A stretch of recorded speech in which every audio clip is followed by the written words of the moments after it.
जय हिंद साथियों, हम लोग राकेश यादव सर का एसएससी बुक का सॉल्यूशन कर रहे हैं, जिसमें आज प्रॉफिट एंड लॉस का टाइप 3 का 11 से 20 तक का सवाल करेंगे।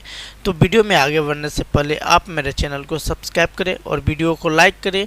आज का सुविचार मेरे भाई, एक ही समय में एक काम करो, एक ही समय में एक काम करो और ऐसा करते समय अपनी पूरी आत्मा उसमें डाल दो और बाकी सब कुछ भूल जाओ। आज का यही मेरा विचार है मेरे भाई।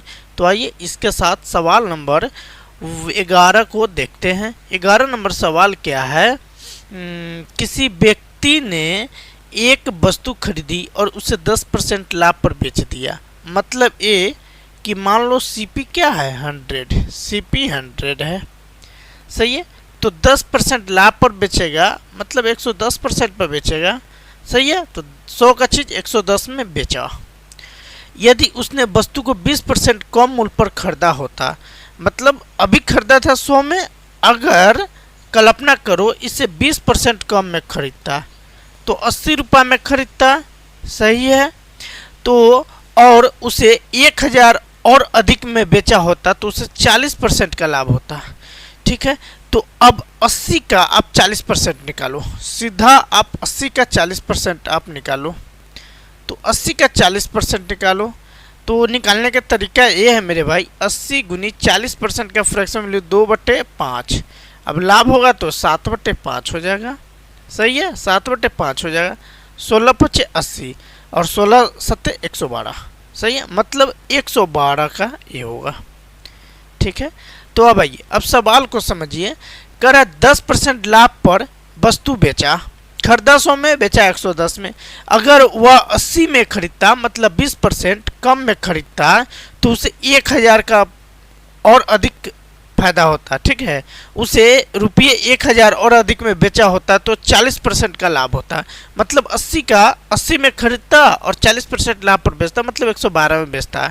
तो इसे फायदा कितना का होता है मेरे भाई? 2 यूनिट का फायदा होता। कितने का? और अधिक मतलब फायदा 2 यूनिट का। जबकि रुपये में 1000 रुपये का फायदा है। कितना का? 1000 रुपये का फायदा है। तो 1 यूनिट का वैल्यू मेरे भाई क्या होगा? 500 होगा। तो क्या कह रहा है? वस्तु का क्रय मूल्य ज्ञात करें। क्रय मूल्य मीनिंग 100%। तो 100 इंटू क्या कर लेंगे? 500। तो 5 पर 4 जीरो आ जाएगा।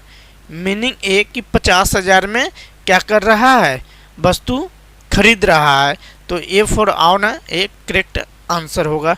आइए बड़ा नंबर सवाल को करते हैं। एक आदमी एक वस्तु उसके क्रय मूल्य से 5% अधिक पर बेचता है। फिर वही सिलसिला मेरे भाई, सीपी 100 ले लो और लाभ हो रहा है कितने का? 5% का। लाभ कितने का हो रहा है? 5% का। तो एसपी 105 हो जाएगा, सही है। अगर इस वस्तु को 5% कम में खरीदा गया, मतलब अब जो है इसे 95 में ही खरीदेगा, 100 में नहीं खरीदेगा, 95 में खरीदेगा, तथा 2 कम में बेचा गया होता तो उसे 10% का लाभ प्राप्त होता। तो उसे कितने का लाभ प्राप्त होता? 10% का। तो सीधा सा बात है कि इस 95 का 10% लाभ प्राप्त होता, तो इसका 10% आप निकाल लो। तो 95 का 10% निकालोगे तो 9.5 आएगा और 95 में 9.5 आप जोड़ोगे तो ये 104.5 आ जाएगा। अब अंतर देखना है मेरे भाई, इसके बीच का अंतर क्या है? इसके बीच का अंतर मात्र और मात्र 0.5 का डिफरेंस आ रहा, ठीक है। तो 0.5, जबकि इसका वैल्यू दे रखा है क्या? 2 कम में बेचा गया होता है, ठीक है। तो यहाँ कमी कितने का हो रहा है? 0.5 का, जबकि इसमें 2 का कमी दिखा रहा है। तो 1 यूनिट का वैल्यू, आधा का 2, तो 1 का क्या? 4 हो जाएगा। समझ पा रहे हैं? तो अब कह रहा है वस्तु का क्रय मूल्य क्या होगा? वस्तु का क्रय मूल्य सीपी कॉस्ट प्राइस ए 100%, मतलब क्या? 400 हो जाएगा। उम्मीद करता हूँ अच्छा से समझ में आया होगा। बिफोर बाहुबली सीजीएल मेंस का सवाल है 18 का। आइए अब 13 नंबर सवाल को देखते हैं। एक पुस्तक विक्रेता एक किताब 10% लाभ पर बेचता है। यदि वह उस किताब को 40% कम मूल्य पर खरीदता, तो आइए फिर वही सिलसिला, सीपी 100 ले लो, सही है। तो एसपी 10% लाभ पर पढ़ते जाओ करते जाओ। 10% मतलब 110 होगा। सही है। यदि वह उस किताब को 4% कम मूल्य पर खरीदता तो 100 का चीज़ है, 4% कम मूल्य पर खरीदेगा, मीनिंग ये है कि 96 में खरीदेगा। तथा 6 रुपया अधिक मूल्य पर बेचता तो उसे 18 से ही 3/4% का लाभ होता। तो इसका फ्रैक्शन में आप वैल्यू पहले पता कर लो। 18 से ही 1/3% का, तो ये आपका क्या होगा, ये आपका होगा 3/16। इसका फ्रैक्शन वैल्यू क्या होगा, 3/16 होगा। सही है। तो आप क्या 96 का 3/16 करो, 96 का लाभ हो रहा है ना, तो लाभ हो रहा है मतलब 19/16 होगा। क्या होगा, 19/16 होगा। लाभ होगा मतलब 19/16, 3/16, हाँ 3/16 तो 19/16 ये होगा। सही है। तो 19 और बट्टे 16, 16 85, 16 छक 96 और 19 छक क्या होगा, 19 छक 114। मतलब ये जब 18 से 3/4%, 18 से ही 3/4% जब लाभ होगा तो 96 का ये, तो ये 114 हो जाएगा। मतलब फिर भी अंतर कितने का दिख रहा है, 4 का अंतर, वृद्धि का अंतर दिख रहा है। जबकि रुपया में अंतर दिख रहा है कितने का, 6 का अंतर दिख रहा है। कितने का, 6 का। तो 4 यूनिट का वैल्यू 6 है, तो मेरे भाई कहने का मतलब 100 यूनिट का वैल्यू क्या होगा। तो जल्दी करने के लिए आप 25 से गुना किए तो इसमें भी 25 से गुना कर लेंगे, तो 25 छक 150, ये आपका करेक्ट आंसर होगा। जो C4 का होना प्यार है एक करेक्ट होगा। आइए तो आइए मेरे भाई सवाल नंबर 14 को करते हैं। सवाल नंबर 14 है, किसी वस्तु के विक्रय मूल्य में 12 रुपये की कमी हो जाने से 5% के लाभ के बदले 2.5% की हानि हो जाती है। वस्तु का क्रय मूल्य बताना है। तो वही सिलसिला CP100 SP1 होना चाहिए था 5% का लाभ, मतलब 105 हो गया हानि कितने का, SP2 2.5% का, मतलब 97.5। सही है। तो इसके बीच का डिफरेंस को देख लेंगे। इसके बीच का डिफरेंस क्या है, इसके बीच का डिफरेंस है 7.5 का, मतलब 7.5 का। जबकि इसका वैल्यू दे रखा है यहाँ पे 12 रुपये की कमी, 12 रुपये की कमी। तो 1 यूनिट का वैल्यू निकाल लो, तो 12 गुनी अच्छा 7.5 लिखो, ठीक है। अब दशमलव को हटा दो ताकि कैलकुलेशन मेरा थोड़ा आसान हो जाए। सही है। 1 यूनिट का वैल्यू ए आ गया। तो अब क्या कर रहा है, CP मतलब 100% का, यानी 12 गुनी 10 गुनी 75/75 और गुनी 100 कर लो। अब आ जाओ, अब क्या कर लोगे, अब काट पीट करोगे। 25 तिहाई 75, 25 चौका 100। सही है। 3 चौका 12, 4 चौका 16 और 16 गुनी 10 160। जो कौन सा ऑप्शन है, 160, जो B4 बाहुबली को दिखाता है। आइए 15 नंबर सवाल को देखते हैं। An article was sold at a profit of 12% if the cost price would be 10% less and selling price would be Rs इतना more, there would be profit of 30%, then at what price it should be sold to make a profit of 20%। मतलब वस्तु को 12% लाभ पर बेची गई, ठीक है। वस्तु को कितने पर बेची गई, 12% लाभ पर। तो CP आप लिखो 100, SP क्या लिखोगे, 12% मतलब 112। सही है, आप समझ पा रहे हैं। आगे कह रहा है फिर, if the cost price would be 10% less, यदि आप CP को 10% कम, क्रय मूल्य को 10% कम में लेते हैं तो ये आपका 90 होगा। सही है। ये आपका जब 90 होगा तो विक्रय मूल्य में इतना अधिक होता है, विक्रय मूल्य इतना अधिक रुपया होता है तो 30% का लाभ होता है। तो 90 का आप 30% निकाल लो मेरे भाई। 90 का क्या निकालोगे, 30% निकालोगे। कितने आएगा, तो 90 का 30% निकाल कर जोड़ोगे तो 27 और 30, 27 और 90 117 आएगा, ठीक है। 117। तो कितने का वृद्धि हुआ, 5 का वृद्धि इसमें हुआ, जबकि इसमें वृद्धि दे रखा है इतना रुपया अधिक, ठीक है। तो 1 यूनिट का वैल्यू आप जो है 5 यूनिट का वैल्यू 5.75 रुपया है, ठीक है। तो 1 यूनिट का क्या वैल्यू भाग कर लो, इतना बटे 5, सही है, आप समझ पा रहे होंगे। तो 1 यूनिट का वैल्यू क्या हो जाएगा, 1.15 हो जाएगा। अब आगे कर रहा है तो 20% लाभ कमाने के लिए वस्तु को किस कीमत पर बेचेगा, तो 20% किस पर लाभ कमाएगा, 100 पर, तो 120 हो जाएगा। 101 यूनिट का वैल्यू इतना, तो 120 यूनिट का वैल्यू क्या हो जाएगा, 1.15 गुनी 120 मल्टीप्लाई सब कर लो, 138 आ जाएगा। कितना आ जाएगा, 138, जो C4 का होना प्यार है एक करेक्ट होगा। आइए 16 नंबर सवाल को देखते हैं। किसी वस्तु को 12.5% हानि के बदले 12.5% लाभ पर बेचा जाता है तो 13 रुपये अधिक मिलते हैं, तो वस्तु का क्रय मूल्य बताना है। क्या सवाल है मेरे भाई, SP1 लिखो और SP2 लिखो। हानि 12.5% का हो रहा है और इसे 12.5% लाभ पर बेचना है, मतलब इसके बीच का जो गैप है वो 25 का हो जाएगा। कितना का हो जाएगा, 25 का हो जाएगा। तो इस 25 का वैल्यू 13 दे रखा है, क्या दे रखा है, 13 दे रखा है। और CP निकालने के लिए तो CP 100 होता है, तो 100 यानी 25 का 4 गुना 100, तो 13 का 4 गुना 52। कौन सा ऑप्शन होगा, B4 52। ये C4 का होना प्यार है एक करेक्ट होगा C। यह भी CGL प्रीलिम्स का सवाल है। आइए 17 नंबर सवाल को देखते हैं, 18 को बाद में देख लेते हैं।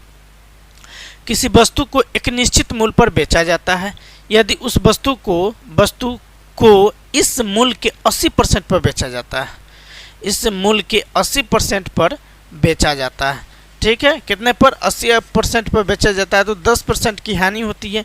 यदि वस्तु को उसके वास्तविक बिक्री मूल्य पर बेचा जाता है तो लाभ प्रतिशत क्या होगा, ठीक है। तो मान लो मेरे भाई ओरिजिनल प्राइस इसका 90, कितना ले लो, ओरिजिनल प्राइस क्या ले लो, 90 ले लो। अब कहोगे सर से क्यों नहीं लूँगा, तो यहाँ 10% हानि हो रहा है इसलिए, ताकि कैलकुलेशन इजी हो, कैलकुलेशन क्या हो, इजी हो, इस वजह से इसको ऐसे करना पड़ता है। तो SP ऑफ आर्टिकल, SP मतलब विक्रय मूल्य क्या है वस्तु का, SP ऑफ आर्टिकल 90 गुनी, चूँकि हमने ओरिजिनल प्राइस जो है क्या लिया है, ओरिजिनल प्राइस OP 90 लिया है, तो 90 का SP निकालना है। क्या बोल रहा है, 80% पर बेचा जाता है, 80% पर बेचा जाता है, तो 80% का फ्रैक्शन वैल्यू 4/5 होता है। तो आप यहाँ 4/5 कर लो, सही है। यहाँ 15 नहीं होगा, आप यहाँ पे 5 लिखो।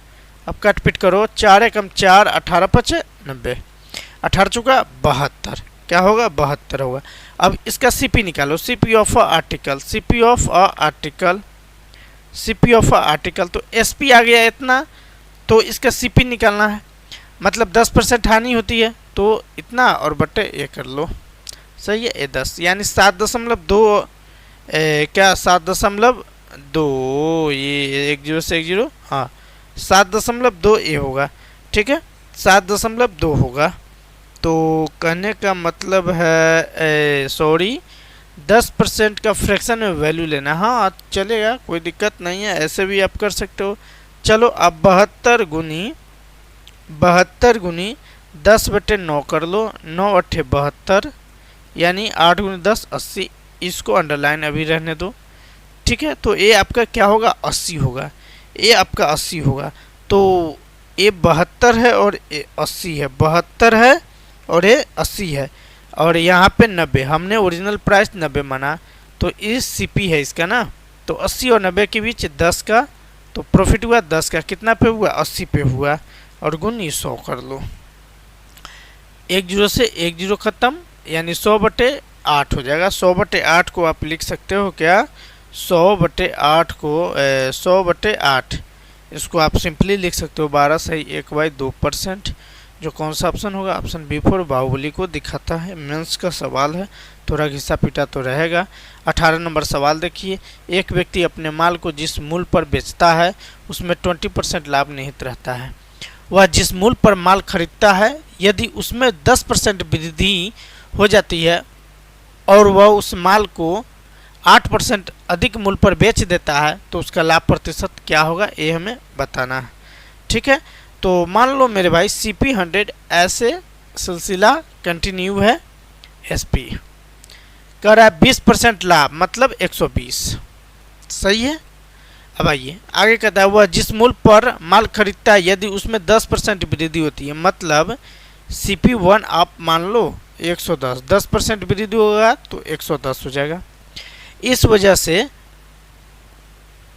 वह उस माल को 8% अधिक मूल्य पर बेचता है, तो 120 का 8% निकालेंगे और उसको ऐड कर लेंगे तो ये आपका SP1 आ जाएगा। 100 जोड़ लेंगे 129.6 आएगा। 8% लाभ पर बेच रहा है तब, सही है।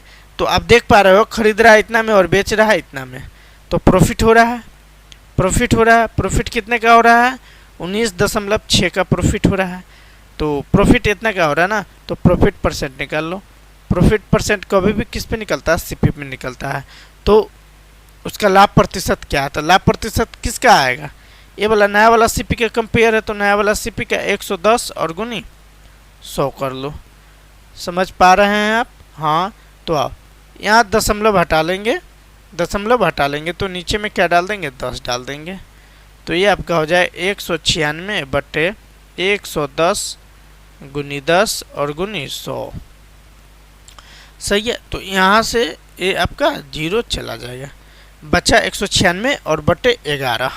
इसको काट पीट कर लेंगे तो ये आपका आएगा 17.8, जो ऑप्शन में नहीं है। आप ऑप्शन ए को 17.8 बना लें, ऑप्शन गलत दे रखा है। आइए 19 नंबर सवाल को देखते हैं। और हाँ, आपको जब भी कोई परेशानी लगे तो आप कमेंट कर दे या आप नंबर पे व्हाट्सअप करें, आपकी सारी समस्याओं का आसानी से सॉल्व कर दिया जाएगा। तो 19 नंबर सवाल को देखते हैं। एक वस्तु एक निश्चित मूल्य पर बेची जाती है, यदि इसे इस मूल्य के 33.1/3% पर बेचा जाता है तो इतना की हानि होती है। इतना पर बेचा जाता है तो इतना की हानि होती है, ठीक है। तो इसको करने का तरीका ये है मेरे भाई, 33.1/3% है।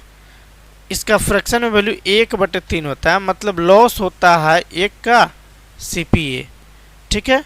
तो SP मतलब क्या? SP 3 - 1 2 आपका SP हो जाएगा, ठीक है। तो ओरिजिनल SP से निकाल सकते हैं 1/3, ठीक है। तो 100 से गुना करो तो ये आपका 100, ये भी आपका 100 हो जाएगा, 100 और 300 हो जाएगा, सही है।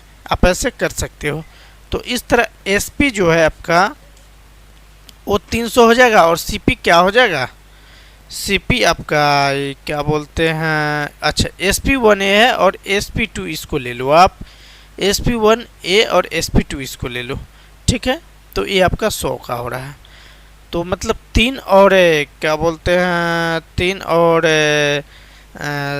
3 और 2 के बीच का इसके गैप हो जा रहा है, यहाँ से 3 और 2 का ये, ठीक है। तो अंतर आप देख पा रहे हैं, अंतर देख पा रहे हैं। अंतर कितने का आ जा रहा है?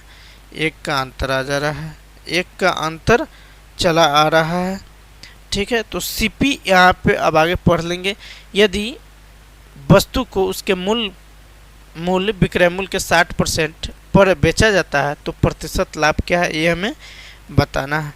थोड़ा सा टफ है बट चलिए हम इसको करते हैं।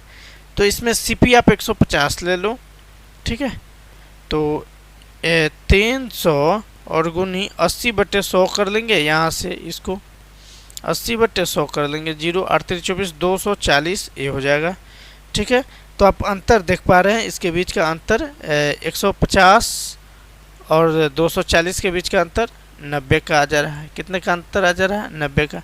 अब कहोगे सर ये 150 आया कहाँ से? फ्रैक्शन वैल्यू इसका क्या है? 1/3 है।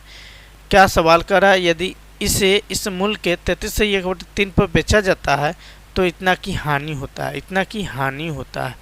तो 100 का चीज़ है और इतना लाभ होना चाहिए जबकि हानि हो जा रहा है, ठीक है। तो इस तरह चीज़ों को कर लेंगे और परसेंट में काट पीट कर लेंगे 90 और बट्टे में क्या है 150, CP तो ये है और गुनी 100 कर लेंगे, काट पीट कर लेंगे तो आंसर आ जाएगा 3 3 9 3 5 15 5 का 20 60% आएगा। जो C4 कोना प्यार है एक करेक्ट होगा। उम्मीद करता हूँ समझ में आया होगा। तो 20 नंबर सवाल देखिए, बहुत बेहतरीन सा सवाल है। एक निश्चित मूल्य पर आमों को बेचकर एक फल विक्रेता 20% का लाभ कमाता है। कितने का लाभ कमाता है? 20% का।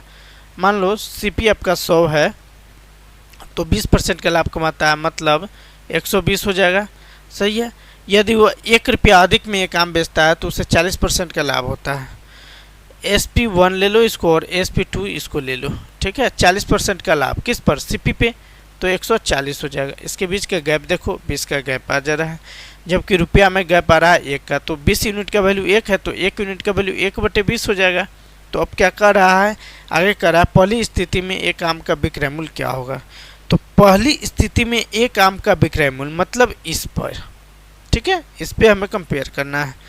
तो 1 यूनिट का वैल्यू इतना, तो 120 यूनिट का वैल्यू क्या है, 120 यूनिट का वैल्यू क्या है, 1/20 और गुनी 120, 20 छक 120, 6 रुपया। RS 6 रुपया, जो ऑप्शन A4 आओ करेक्ट है। तो उम्मीद करता हूँ आपको बहुत अच्छा से समझ में आया होगा। तो वीडियो को लाइक और चैनल को सब्सक्राइब करें और अपने भाई को सपोर्ट करना ना भूलें।